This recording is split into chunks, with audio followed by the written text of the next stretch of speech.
Pai do Senhor, igreja. Deixa eu só me situar aqui que eu gosto de ficar mais escondido.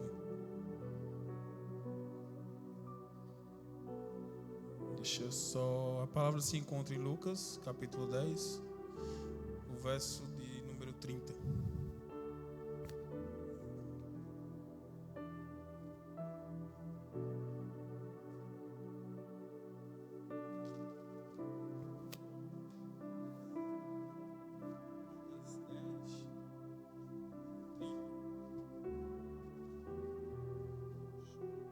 Ligando para o ar-condicionado aqui, peraí.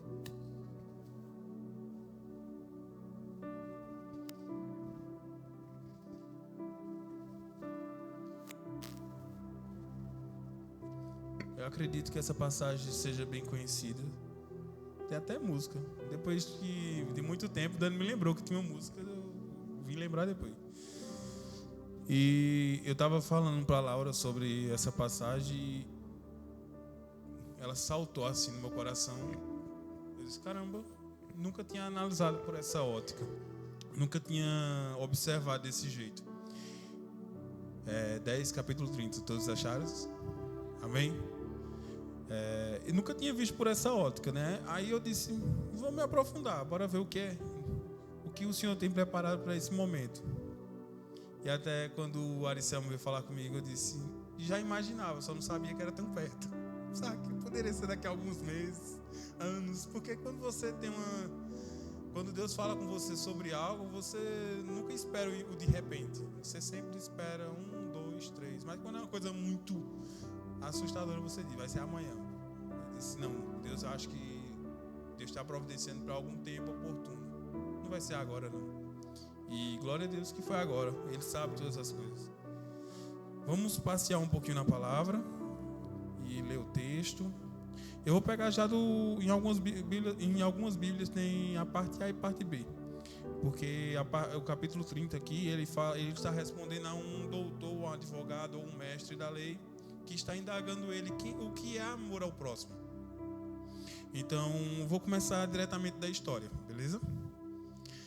Certo homem descia de Jerusalém para Jericó, quando veio a cair nas mãos de alguns assaltantes, os quais, depois de lhe roubarem tudo e o espancarem, fugindo, abandonando quase morto.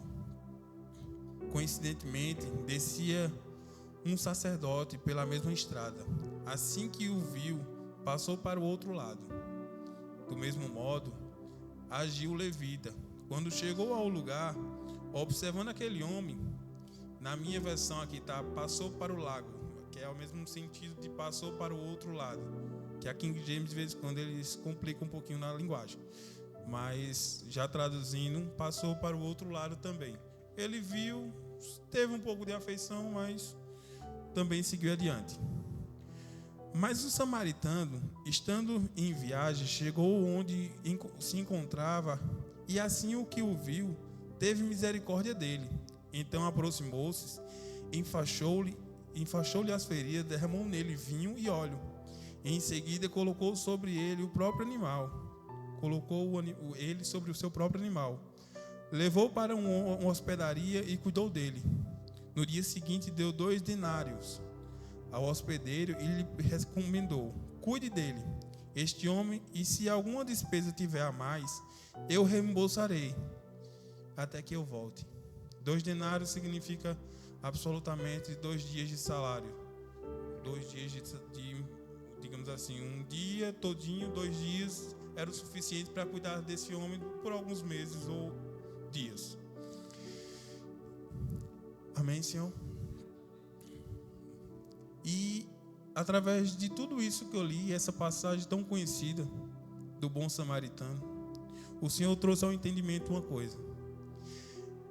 Buscando em comentários bíblicos, a gente procura se aperfeiçoar, se aprofundar. E em alguns comentários falam a respeito do contexto dessa história, que o sacerdote representava a lei, o levita representava o profeta, o samaritano representava Jesus e o homem caído representava a sociedade pecadora, caída, desprezada, humilhada. E a hospedaria representava a igreja. que recebia todos aqueles que adentrassem nela. E o Senhor me fez refletir sobre isso, dizendo que a gente muitas vezes se encontra na situação desse homem caído no chão, mas também a gente também se encontra na mesma situação do levita que passou, na mesma situação do sacerdote, porque gerou uma popular fala que todo mundo é um bom samaritano. Olha, aquele homem é uma pessoa legal, ele é um bom samaritano. Aquele homem é um bom samaritano. E esse homem que estava descendo a caminho de Jericó, Jericó naquela época era uma cidade de sacerdote e de levita. E pesquisei, procurei todo o contexto, e na simplicidade do Senhor, Ele falou comigo, no sentido assim: ele estava descendo de Jerusalém a caminho de Jericó. Essas pessoas também estavam.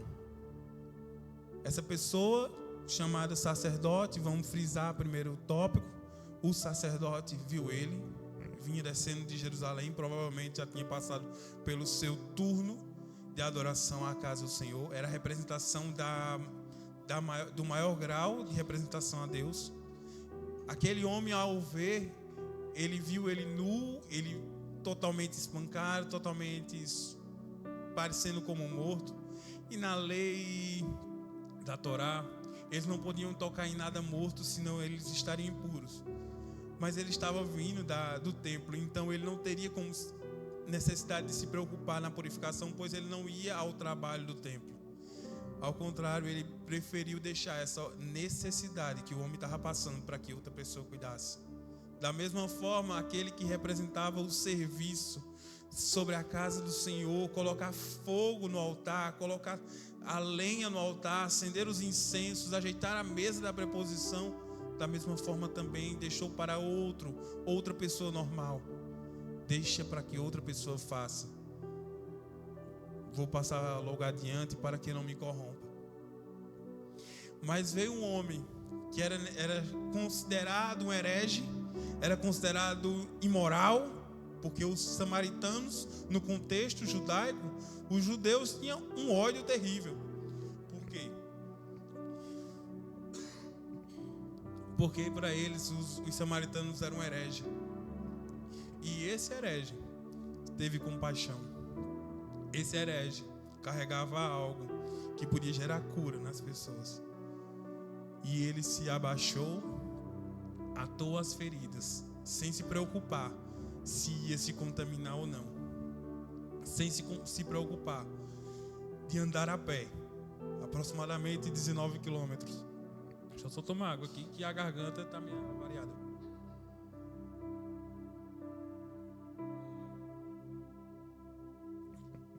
Mas não vai fazer que nem aquele cara não, viu? Vem com um balde d'água não. Sem se preocupar. E analisando todo esse contexto, a gente se via no mundo, mesmo a gente nascendo na igreja, como alguns aqui podem ter nascido na igreja, e como alguns aqui nem só vieram conhecer a Jesus depois de grande.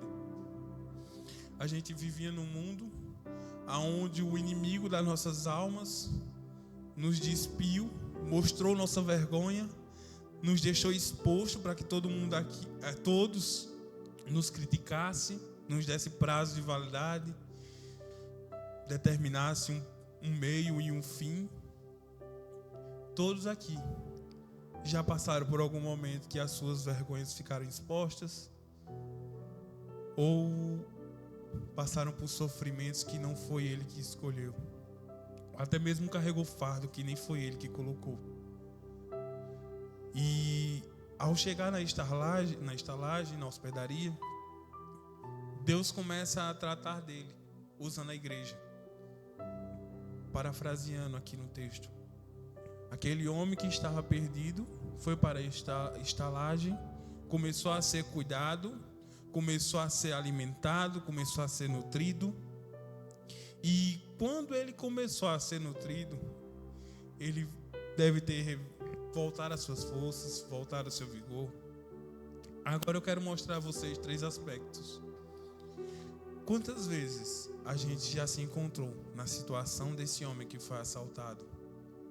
Mas com o passar do tempo, com o crescimento no Evangelho, com o amadurecimento no Evangelho, a mesma água que endurece o barro, que amolece o barro, é a mesma água que endurece o gesso.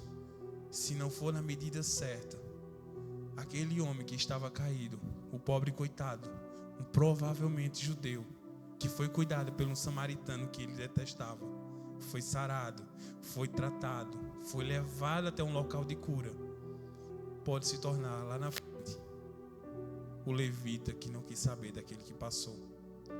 Quantos de nós temos vistos, até nós mesmos, amigos, porque muitas vezes quando a gente fala, já lembrei de fulano era uma bênção, mas depois que começou a fazer tal coisa, já era. Não, muitos de nós, por conhecermos 2 letrinhas dessa palavra, já se achamos, não posso me comover com essas coisas, senão eu vou me corromper. O que será mais puro, a palavra ou o pecado do meu irmão? Não é se sentar na mesa de um bar ou querer pregar o evangelho dessa forma, mas é fazer com que a água que há dentro de você derrame sobre a vida dele, derrame sobre a vida daquele irmão, para que ele gere cura. E o levita não pôde fazer isso, o sacerdote não pôde fazer isso, mesmo tendo vindo de 15 a 21 dias da casa do Senhor, mas eles estavam tão preocupados com o sacrifício que se esqueceram da misericórdia. Que a própria lei fala, se um boi ou um asno, lá em Deuteronômio capítulo 22, se um boi ou um asno do teu inimigo está caído sobre o chão, levantam e o cuidem, porque não é de bom grado que ele fique prostrado. Será que um boi vale mais do que um homem caído? Será que um boi ou um asno vale mais do que um homem prostrado? O mestre da Torá, será que ele não conhecia esse versículo? Que carregava em seu corpo amar a Deus sobre todas as coisas, de toda intensidade, de todo o seu amor? Conhecia. Mas abriu um adendo. E se eu me contaminar? Hoje em dia a sociedade tem se envergonhado com a sujeira do irmão e prefere ficar de longe do que querer tampar a sua nudez. A sociedade prefere ficar de longe e vamos orar para que Deus faça alguma coisa e virar as costas e vai por outro caminho, do que dizer, olha, tu tá errado, tu não presta, toma pelo menos um lençol e cobre essa vergonha. Mas se ele foi espancado, fala nada não, se cobre. Não estou carregando nada, mas a roupa é escassa naquela época.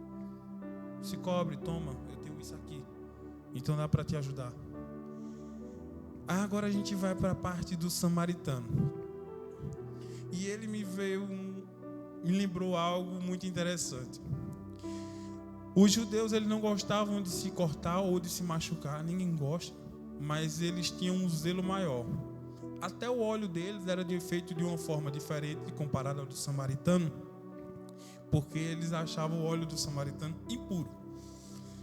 Era uma rixa muito grande. E isso, contudo, ele provavelmente estava carregando óleo, estava carregando azeite, mas ele foi assaltado, não sobrou nada, nem as roupas, e esse samaritano carregava. Coisa essa que nenhum dos outros ofereceram. E Deus me fez uma pergunta. Alguns podem entender de primeira essa frase. O que você tem carregado que possa compartilhar com as pessoas? Qual o cashback? Se eu te desligar, se eu pegar essa Bíblia que está na tua mão e esconder, o quanto você tem dela que possa transmitir para outras pessoas? O cashback, para quem não entende, quando a gente está assistindo um filme, ou um desenho, ou alguma coisa, desenho por causa de Laura, e acaba a internet, e o vídeo continua rodando. Continua rodando. Eu faço muito isso na caixinha. A gente pega, eu me esqueço de ligar no Bluetooth, ligo na internet, saio de casa, a internet fica e a caixinha vai tocando até, digamos, uma certa distância. E o Senhor falou, o que ela carregou enquanto ela estava na casa só foi o suficiente para virar a esquina. Será que o que você está carregando é o suficiente, pelo menos, para virar a esquina?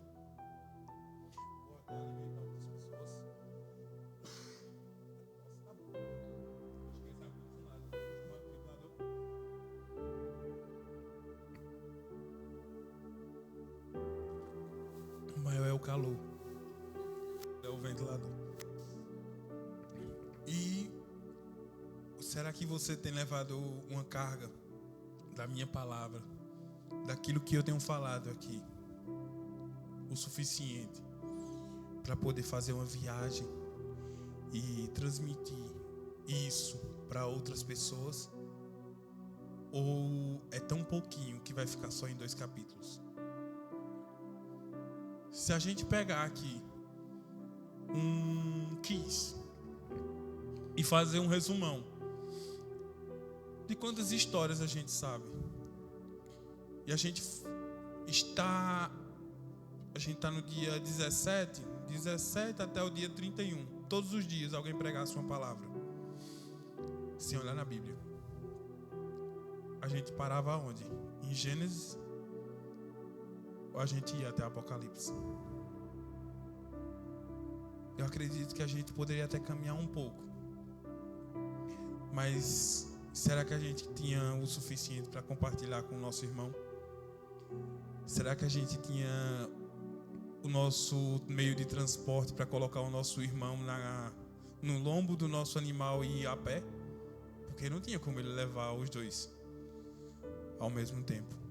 Então significa que essa pessoa se dispôs a sair do conforto, colocar o ferido e ir a pé, aproximadamente 19 quilômetros, que é mais ou menos daqui para a Terra Vermelha indo e a metade do voltando. Para quem sabe onde é Terra Vermelha, então daqui para Agrestina aproximadamente.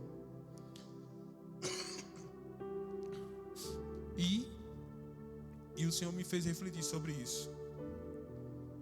Quando o samaritano veio, ele simplesmente não perguntou se ele estava purificado, se ele estava vivo. Ele simplesmente foi. E foi cirúrgico naquilo que ele necessitava ser. Ele curou, ele sarou, ele tratou e ele levou a um local onde poderia ser curado, ser transformado e por aí foi. Mas hoje em dia, o quanto a gente tem carregado dessa presença, dessa carga que o Senhor tem derramado sobre as nossas vidas, ao ponto de dizer: Pai, eu tenho um pouco aqui, mas o que eu tenho eu vou dar.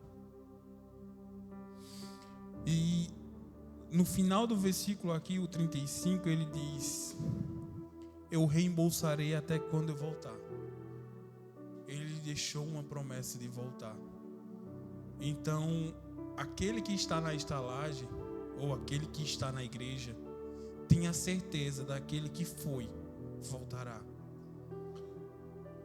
Então, aqui havia uma tranquilidade daquele que estava na estalagem, porque tinha certeza daquele que fez a promessa de reembolsar e pagar tudo aquilo que aquele homem, pecador, sujo,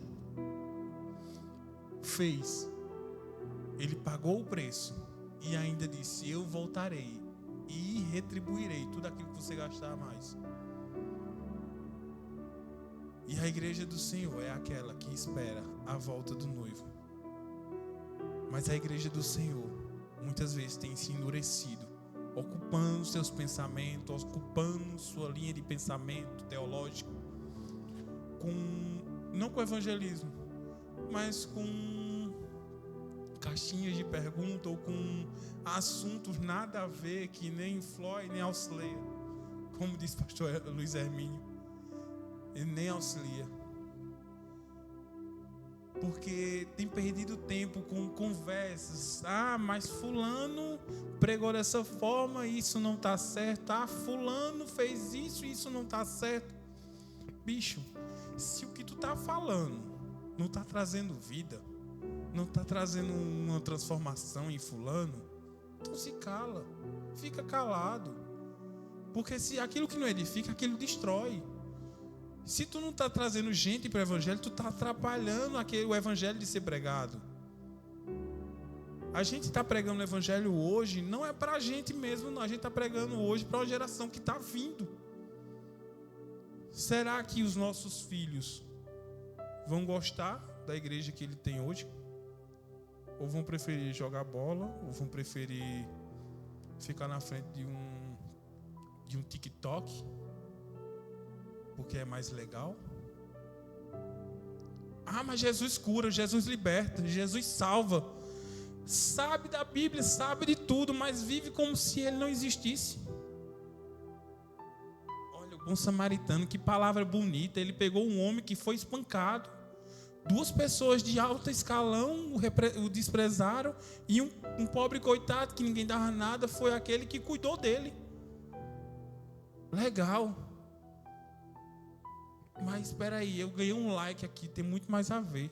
Ah, eu ganhei outra curtida aqui, muito mais a ver. A gente tem perdido os nossos filhos, os nossos amigos, por coisas tão banais, que parece que a mentira ficou muito mais bela do que a própria verdade. É muito melhor assistir uma besteira atrás da outra do que saber o que Jesus quis dizer quando falou: ama o teu próximo como a ti mesmo. Ou simplesmente pegar um celular e ficar passando de tela em tela sem olhar para quem. Se Jesus chegasse agora e chamasse uma pessoa que é aleatória, vai ali fora e fala tal coisa para tal coisa, para alguém, será que a gente teria coragem?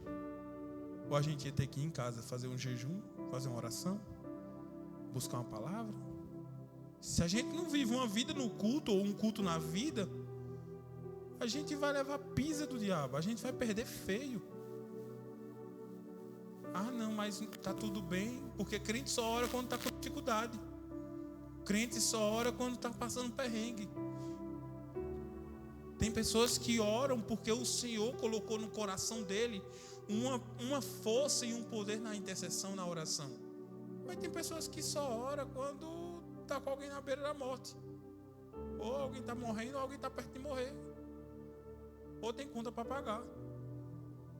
Porque como a gente escutou recentemente, o dinheiro não é do diabo. Quer ver o diabo? Fique sem dinheiro. Simplesmente. A mulher endoida, o marido endoida, e fica lá o diabo só batendo palma. Continue.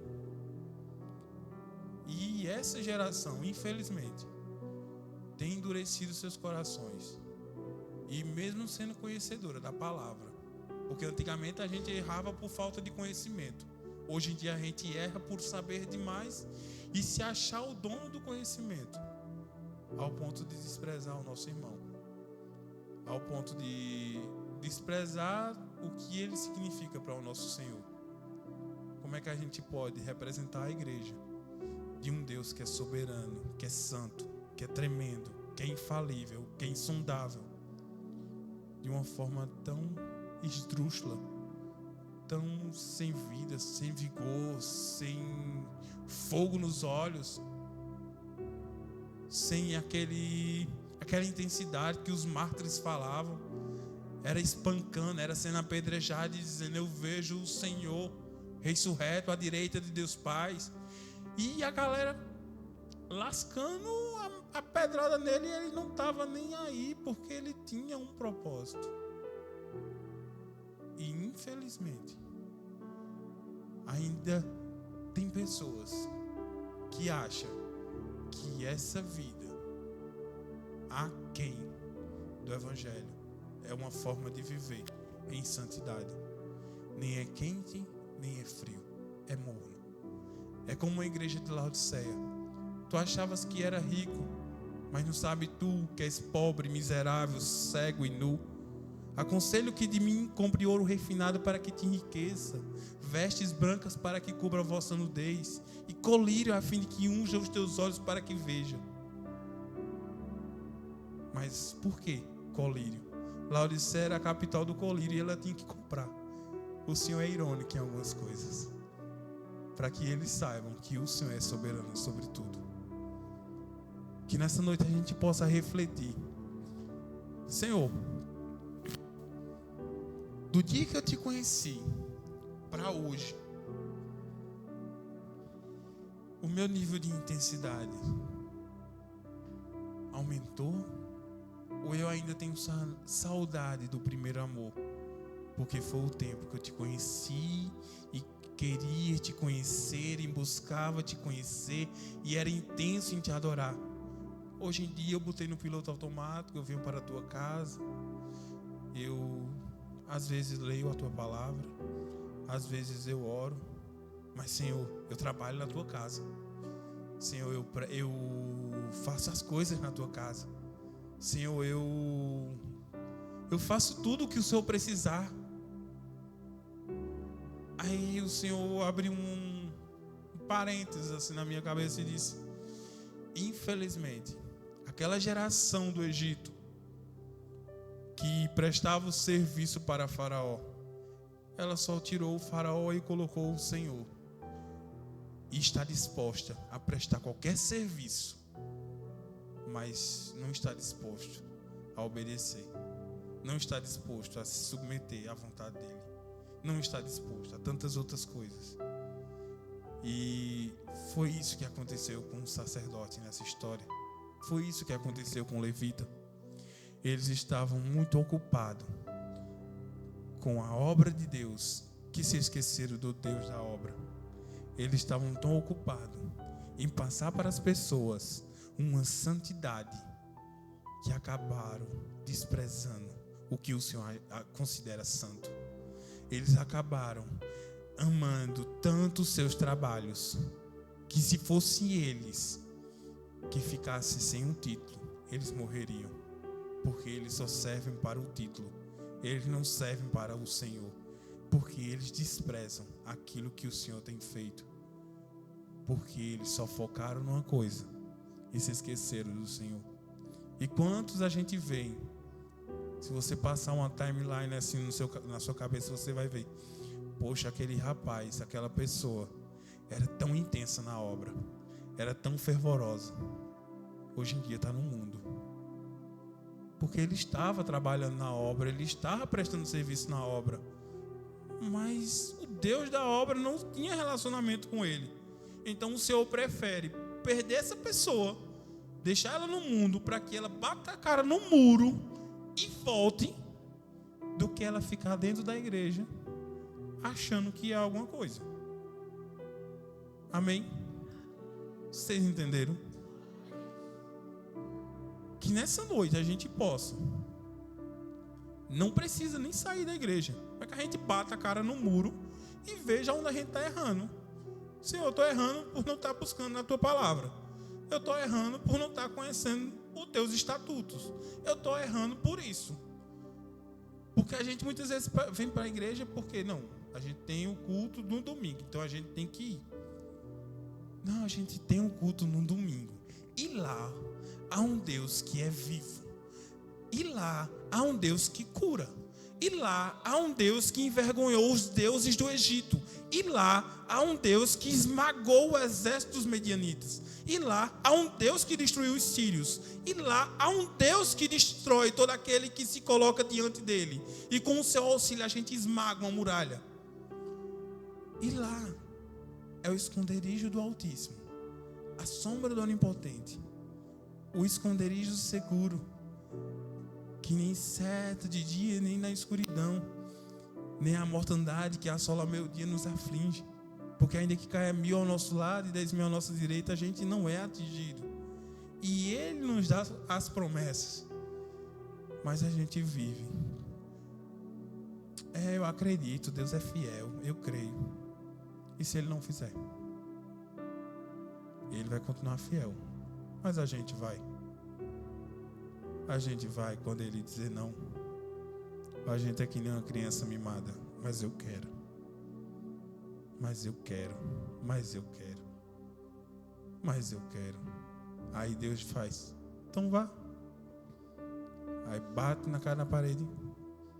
Por isso eu disse não. Foi para você não bater a cara na parede. Que a gente não venha fazer que nem uma criança. Bater a cara na parede para saber que não era vontade. Que nessa noite a gente não só seja o bom samaritano. Não só seja o bom samaritano que dá o que tem para ajudar o próximo. Mas que a gente seja também um levita que adora ao Senhor como os filhos de Asaf. E que eles adoravam 24 horas. Ou como um Davi que nem era sacerdote, mas eu preciso fazer algo para adorar o meu Senhor. Ou como Samuel, mesmo criança, tendo a sua mãe estéril, e viu que a terra que ela estava mais estéril do que ela. Ela deu um filho, Deus deu um filho a ela, e ela deu um sacerdote à terra onde ela estava. E esse menino se tornou sacerdote, juiz e profeta. Existe esses sacerdotes que se esqueceram daquilo que o Senhor falou e vivem aquém daquilo que o Senhor quer. Mas existem os remanescentes. Esse ao qual a igreja está de pé. Esse ao qual o Senhor virá buscar. Esse ao qual subirá gloriosamente. Num piscar de olhos. Não vai dar tempo de jeitinho, não vai dar tempo de jeitinho brasileiro, não vai dar tempo de deixa eu pedir perdão ao meu irmão. Não. Acabou. Ou você foi, ou você ficou. Que dera ao Senhor que todos nós subamos. Porque, ao contrário do Brasil, o céu é justo. É reto. E lá, se chegou atrasado, a porta fechou. Como saberei se vocês são as noivas escolhidas? Se não tem candeia, se não tem nada. Então que a gente esteja pronto, preparado, apto para fazer tudo aquilo que Ele colocar nas nossas mãos. E com os ouvidos atentos para fazer a vontade dEle, na hora dEle. Mas volta, é muito difícil pregar o evangelho. Eu chamo as pessoas e as pessoas não vão.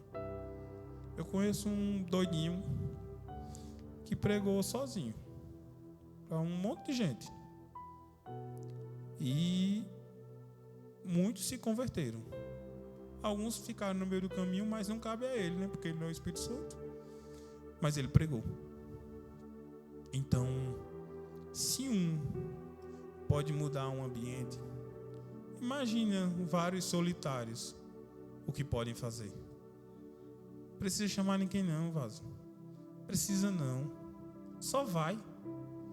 Só pega teu óleo e teu vinho para atar as feridas, as faixas e vai.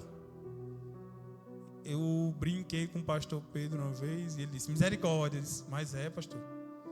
Existem duas formas de motivar um crente. Ou fazendo com que ele vá fazer aquilo, ou fazendo e dando inveja a ele para que ele faça. Ele, inveja? Eu disse, porque as pessoas são motivadas por algumas coisas, pastor. Ou por você estar fazendo e querer lhe ajudar, ou você está fazendo e eu fiquei com inveja. Eu acho que eu vou ajudar aquele menino. Aquele negócio está crescendo, tem futuro. E começa a fazer. Você presta atenção. Eu acho que na rua de alguém deve ter um açaí. Açaí começou a vender. Começou a dar dinheiro. A cada 2 casas tem um açaí. Pode ver. Um deu certo. Os outros meninos açaí dá dinheiro. Eu vou parar de vender coxinha. Hoje em dia a pessoa procura um canto para vender coxinha e não tem. Mas vá procurar açaí. Tem com força. De todo tipo. É azul, por aí vai. Infelizmente, a gente tem que agir dessa forma. O evangelho precisa ser pregado. O evangelho precisa ser espalhado. Se a gente se levantasse agora e saísse no meio do mundo aqui, e aí? Quem ia ficar? Será que a gente tinha coragem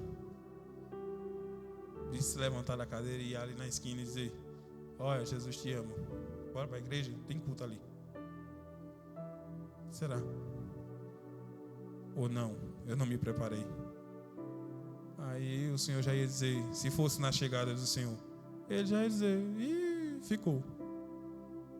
Tu não se preparou para pregar, quanto mais para subir.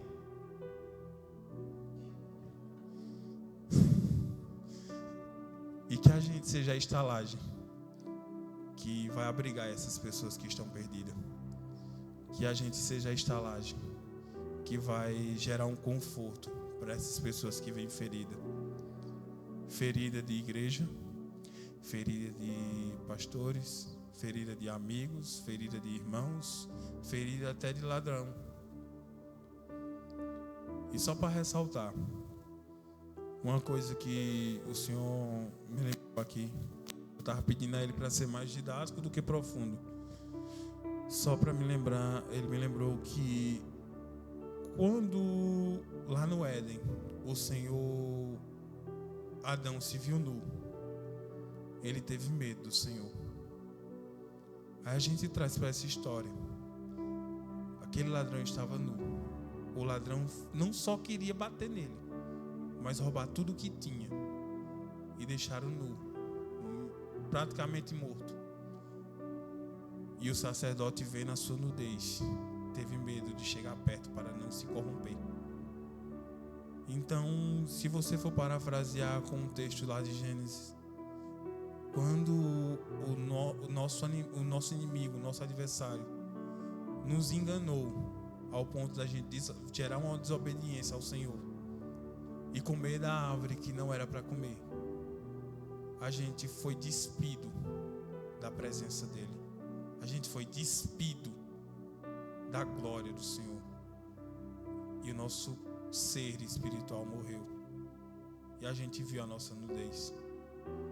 E ao ver a nossa nudez, a gente temeu, porque o pecado nos afasta de Deus e a culpa pelo erro nos impede de encontrar Ele e nos chegar perto dele.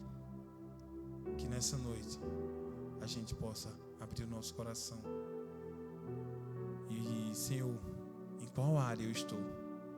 Eu ainda estou caído no meio do caminho? Eu estou como um samaritano, gerando óleo, gerando vinho aos meus irmãos? Eu estou com uma estalagem, sempre esperando alguém chegar, mas eu não faço nada para que alguém venha? Eu estou como um sacerdote, muito ocupado com as coisas do Senhor e se esquecendo do Senhor? Estou como levita, ocupado nos afazeres da casa do Senhor e se esquecendo de conversar com o dono dela? Onde eu estou, Pai, nessa história? Ou será que eu estou como ladrão, despindo a nudez do meu irmão e deixando ele cair no meio do caminho? Que nessa noite a gente possa refletir e pedir uma direção ao Senhor. Amém? Solta aí, Ricardo, por favor. Feche os seus olhos. Interceda, ore. Depois que você orar por você, dê uns 90 graus assim, toque no seu irmão.